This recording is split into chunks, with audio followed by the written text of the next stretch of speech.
Bueno, a raíz de dos clases donde me pidieron más o menos lo mismo, que es un pantallazo exhaustivo de en qué momentos se requiere declinar en cada caso.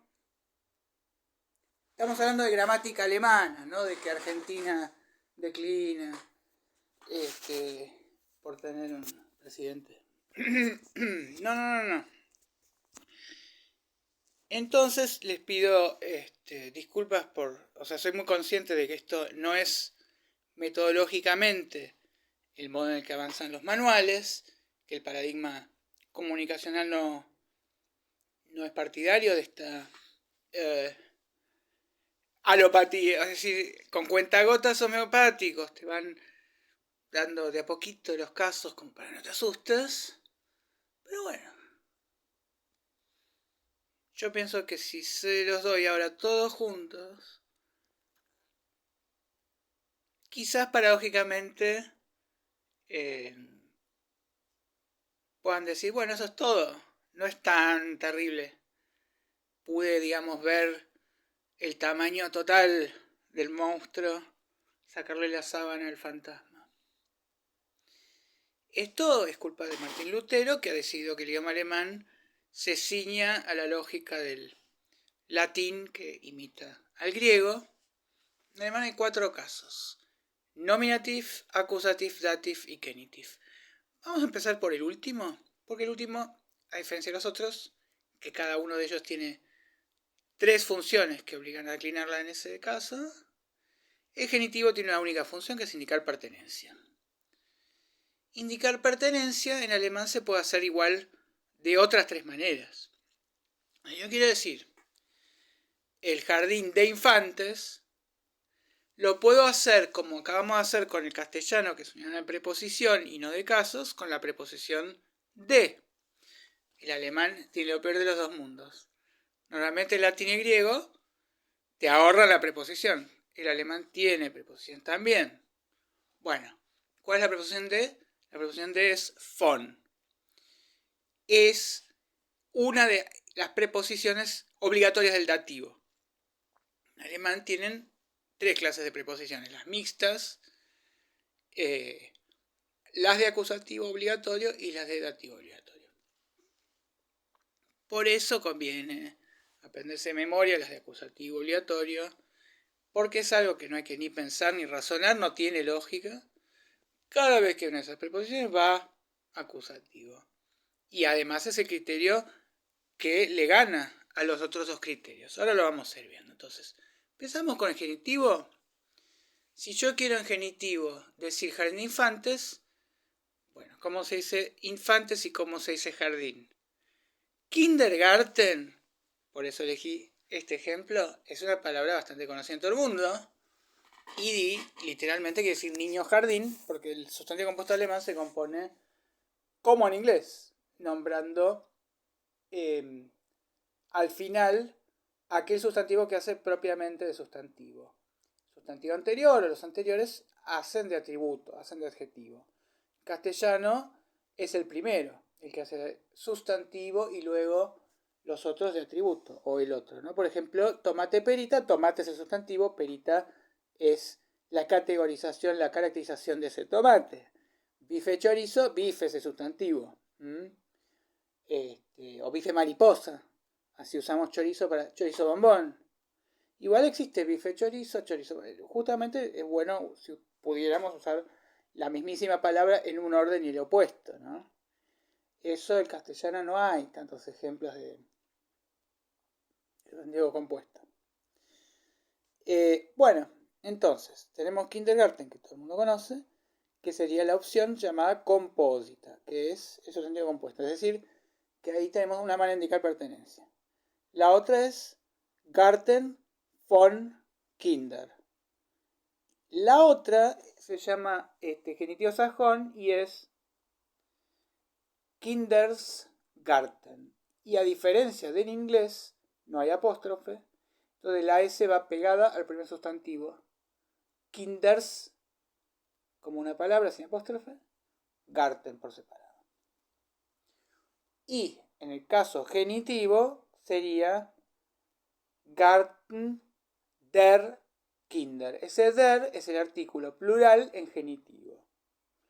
Tenemos que aprendernos un poquito las transformaciones de los artículos, tal como si fueran tablas de multiplicar.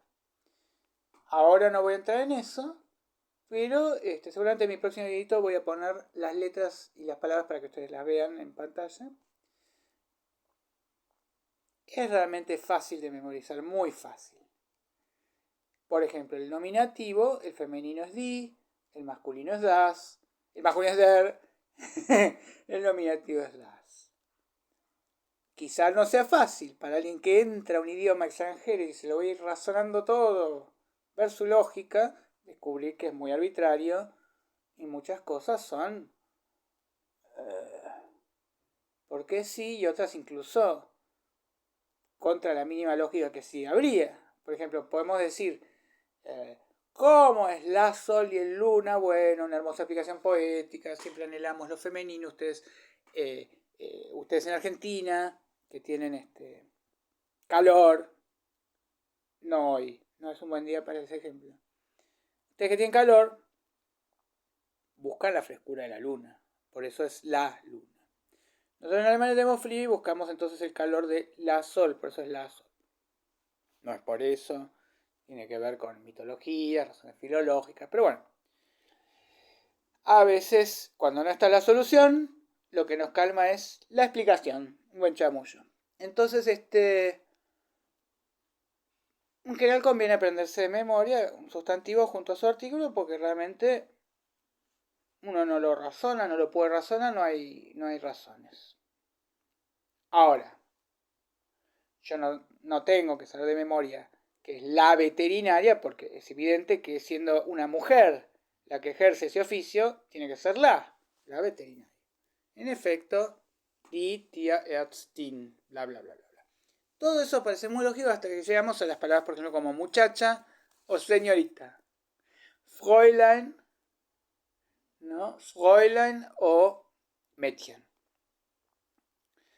Y ahí, para gran sorpresa nuestra, hay una regla. Y es la regla del sufijo que apocopa, el hien. Todo lo que yo quiera decir en chiquito en alemán, lo digo con hien. No solo en chiquito. Supongamos que yo no sé si elefante es masculino, neutro o femenino. No sé si es der Elefant, die Elefant o das Elefant. Siempre puedo decir das Elefantchen, el elefantito. ¿Y por qué elegí este ejemplo siendo un animal tan grande? Porque también puede ser por culpa, como metí a todos los animales en el arca, no al menos, ay, al elefantito, quiero minimizar el pecado. O por ternura, como cuando decimos ella está sentadita y uno también dice ¿qué pasa? ¿Es enana? Porque en inglés no es así. Bueno, todos los plurales en alemán en nominativ son die, en accusativ son die, en dativ todos son den y en genitiv todos son der. Por eso dije der Kinder. Ahora que no vamos a adentrarnos en la problemática de los artículos, sino simplemente en delimitar cuándo va accusative, cuándo va dative, cuándo va genitive y cuándo va nominative, ya hemos explicado todo lo que hay que saber sobre el genitive. El genitive es para indicar la pertenencia. Eso es todo. Vamos ahora al nominative. El nominative hay que usarlo en tres instancias. Una de ellas está siempre presente porque es el sujeto y en alemán no hay sujeto tácito, como en inglés tampoco hay. Por eso la gran discusión que instaló Juan José Saer, que Faulkner dice mientras yo agonizo, while I die, es un poco absurda porque realmente no se podía decir while die sin el I en inglés. En inglés no hay sujeto tácito. Pero bueno, hay varias discusiones, como por ejemplo en inglés no hay ser y estar. Sí hay. Pasa que se usa el mismo verbo, pero no puedes usar el mismo verbo para ser y estar sin duplicarlo. Vos no podés decir I am Argentinian and sick. Yo soy argentino y estoy enfermo, lo tenés que decir por un lado con el verbo to be en acepción transitoria y por otro en acepción durativa, digamos, permanente. Pero bueno, vamos entonces a recordar eso. Al no haber sujeto tácito en alemán, y cuando digo que no es sujeto tácito, créanme que no es sujeto tácito, el Flavio José Tácito, el historiador romano, que inventó que los judíos se suicidaron en Masada, que es una carnicería. No recuerdo ningún texto judío a favor del suicidio. Pero no solo en la Torá. Sí se suicidaron muchos judíos, pero no quedaron contentos. Nunca un judío que se haya suicidado dijo, hice bien. Nunca después de suicidarse se los oyó decir que hicieron bien. José, este historiador romano Tácito, ¿qué pasó? Escribió en un libro llamado Germania que Alemania es un país de retrasados, bárbaros, no bárbaros, en el buen sentido, barbáricos, brutos. Eso no cayó muy bien al orgullo alemán, ¿no? Al honorario, al honor. Bueno, no garpó. Entonces no hay sujeto tácito. Por lo tanto, todos los sujetos van en nominativo. Yo digo, el señor come una hamburguesa, tengo que decir der Mann. El señor va a ir en nominativo. Hay otras dos instancias no tan usuales. Una se llama el predicativo obligatorio. En la clase normalmente los enseñamos como dos sujetos, que es cuando dice el señor es un veterinario. En castellano es muy fácil reconocer esta figura porque es un lo invariable. El señor es un veterinario, el señor lo es. La señora es una veterinaria, el señor lo es, no la. Los señores son veterinarios, lo son. Ese es lo invariable. Ese es un buen indicador de que estamos en presencia de un predicativo subjetivo obligatorio y no de un objeto directo. Lo que lo obliga es los llamados verbos copulativos, se llaman, que son ser, estar, parecer, semejar. Pero podría haber algún verbo que yo no esté mencionando que, digamos, cumpla con la función de poner un pie de igualdad al sujeto del predicado, como si fuera el signo igual. Y una instancia aún mucho menos probable se llama apósito o aposición. El hombre, coma, que es veterinario, come una hamburguesa. Esa pequeña caracterización, esa descripción dentro del sujeto, es también nominativa. Si yo digo Messi, el Messi, para poner el artículo, en rosarino y en alemán coinciden. El Messi, el jugador de fútbol, es un argentino. Tanto un argentino, tanto el Messi como un jugador de fútbol, todo esto va a ir en nominativo. Ahí tenemos las tres instancias. Bueno, aclaradas las tres instancias del nominativo, vamos a ver que el acusativo y el dativo funcionan mucho más bien como un sistema de contrastes. Entonces, por un lado, y lo primero que hay que saber de esto, son las obligaciones, son las preposiciones obligatorias. Casi digo las obligaciones prepositorias. Pero no hace sentido. Yo digo hace sentido porque parece que estuviera pensando en alemán y traduciendo. No tiene sentido. Bueno. En alemán, las de acusativos son realmente poquitas, se puede saber rápidamente. Son für, que es un para, für, durch, gegen, ohne. O sea, luego las escribiremos una pavada. Por hacer un ejemplito de cada una nos acordaremos. No quiero ahora entrar a hacer una traducción porque hay que hacer las aclaraciones. No es un para de cometido, sino como el para Elisa. Porque Beethoven tiene esa música que te deja como paralizado, ¿no? Cuando uno dice las flores son para el profesor, ese para es für. Si estudio alemán para viajar a Alemania, no se dice con für, sino con zu, o hay otras maneras, pero no es el mismo. El für se usa para decir voy a ir a Alemania por espacio de 3 semanas, für 3 Wochen, en fin. Lo único que tenemos que recordar acá es que cada vez que hay un für, sí o sí ese für va en acusativo. Y cada vez que hay un que es como alrededor de, eso sí se pueden acordar, que da una idea de circularidad, porque también los verbos separables que empiezan con tenemos por ejemplo los ingresivos, que son me subo al colectivo, ein, ¿no? El egresivo sería aus, ich stehe im Bus ein, ich steige in Bus ein, me subo al colectivo, ich steige vom Bus aus, me bajo el colectivo, pero ich steige es hago transbordo combinación. O si no, yo me visto, sería ich ziehe mich an. Yo me desvisto, ich ziehe mich aus. Pero ich ziehe mich es me mudo de ropa, me cambio de ropa. Así que da una idea circular. Bueno, corro alrededor del parque y spaziere den Park. Cada vez que hay va a ir en acusativo. El único cambio respecto al nominativo a nivel artículo, la única declinación diferente es que en lugar del der va a ser el den. Se mantiene el die para el femenino y para todos los plurales y el das para el neutro.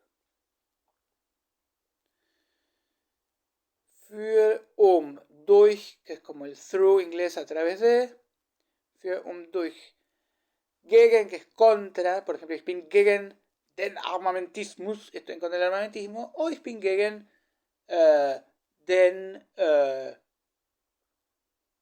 necesito que sea masculino para que se note. Pero bueno, vamos. Ich bin gegen die Wand. Estoy contra la pared. No es que tengo hostilidad hacia la pared. Estoy apoyado físicamente en concreto contra la pared. También es con gegen. Ohne que sin. Ich nehme den Kaffee ohne Zucker. Tomo el café sin azúcar. Bueno. Entlang, alrededor de también. Bueno. Ahí no hay nada que pensar. Ahí se aplica automáticamente. Y en caso de haber superposición de criterios, porque vamos a ver que hay un criterio que se puede superponer, porque puede haber una preposición obligatoria, pero uno de los otros dos criterios del dativo prevalece la preposición. Así como billetera mata galán, preposición mata wohin, o sea, el criterio de quieto o en movimiento, dónde o a dónde, digamos, en dirección a o local. Y el otro criterio de acusativo dative, que es objeto indirecto u objeto indirecto. Ahora repasemos rápidamente los de dative, las preposiciones obligatorias de dative, que son aus, bei, nach, mit, von, gegenüber, seit y außer. Tampoco conviene traducir literalmente, vamos después a verlo en clases, bastante sencillo.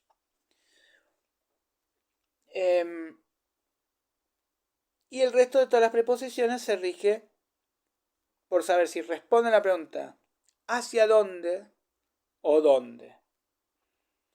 Y yo digo, las llaves están en el cajón, responde a la pregunta ¿dónde? Porque las llaves están quietas, es un locativo, digamos un ubi, entonces ahí hay que usar el dativo.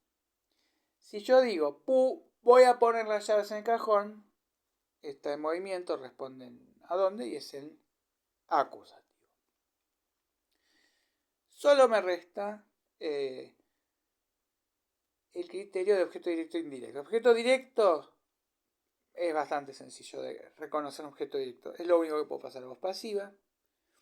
Por ejemplo, el veterinario come la hamburguesa es comida por el veterinario. Lo puedo reemplazar por lo, la, los, las. El veterinario come la hamburguesa, la come. El veterinario come las hamburguesas, las come. El veterinario come el pancho, lo come. Come los panchos, los come. Se llaman verbos transitivos, los que generan objeto directo. El objeto indirecto en castellano también es muy sencillo para reconocerlo. El pronombre le no solo lo reemplaza, sino que es obligatorio aunque no lo reemplace. O sea que si yo le regalo las flores al profesor, aunque esté diciendo al profesor, tengo que decirle. E incluso si aplico los dos reemplazos, los pronombres, ya va a ser yo sé, las regalé, esa L pasa a ser S. Bueno, salvo casos de leísmo, por ejemplo, le visité al doctor, es muy raro confundir objeto directo con indirecto. El yo visito al médico es objeto directo, aunque sea una persona. No hay que asociar necesariamente objeto directo a persona, a cosa, y objeto indirecto a persona. Podemos decir, le doy agua a las plantas y ahí las plantas no son una persona. O incluso a la planta carnívora le doy un veterinario para que la planta carnívora poquito a poco se vaya nutriendo. Incluso ahí el objeto directo es una persona. Cortázar tiene este cuento hermoso donde dice: cuando te regalan un reloj a cuerda, vos sos el regalado. A vos es a quien te regalan al agasajado reloj. Vos sos el esclavo de darle cuerda. Sos el sirviente en la calle del reloj. Bueno, pero más allá de divertimentos varios, por ejemplo, yo amo a Fito Páez, le regalo un perro Rottweiler. Entonces, Fito Páez es el objeto indirecto y el directo es el perro.